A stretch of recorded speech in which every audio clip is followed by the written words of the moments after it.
29مین نمایشگاه بین‌المللی گردشگری و هتلداری روسیه محل معرفی ظرفیت‌ها و توانمندی کشورهای مختلف جهانه.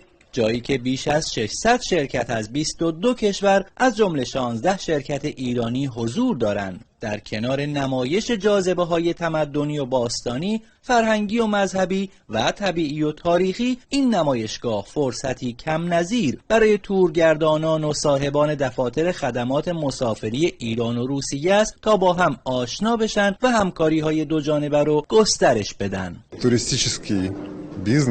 تجارت گردشگری یک بازار چند صد میلیارد دلاری در جهان است. اگر این صنعت در هر کشوری فعال شود، سود اقتصادی کلانی به دنبال دارد. در پایان دومین روز از برپایی نمایشگاه، فعالان گردشگری ایران و روسیه دور هم جمع شدند تا راه‌های رفع چالش‌ها و موانع موجود بر سر راه توسعه صنعت گردشگری دو کشور را بررسی کنند.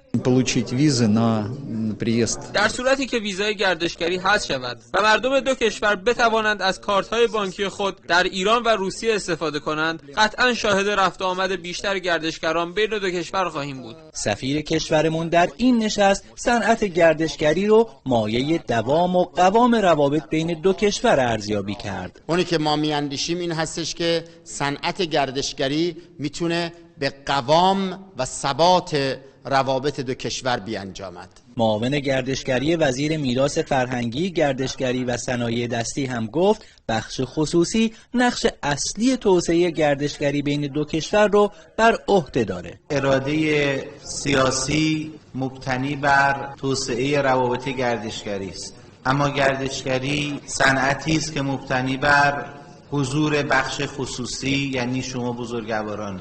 ما صرفاً نقش تسهیلگر و برطرف کننده مانع رو میتونیم داشته باشیم. رئیس فراکسیون گردشگری مجلس هم از کمک قانونگذاران به تقویت و توسعه صنعت گردشگری بین ایران و روسیه خبر داد. پارلمان جمهوری اسلامی ایران حتما به صنعت گردشگری و توسعه گردشگری در کنار دولت قرار خواهد گرفت. یکی از نتایج مهم این نشست صمیمی بین شرکت‌های بخش خصوصی ایران و روسیه میتونه آشنایی بیشتر این شرکت‌ها با ظرفیت‌ها و توانمندی‌های صنعت گردشگری در دو سوی دریای خزر باشه.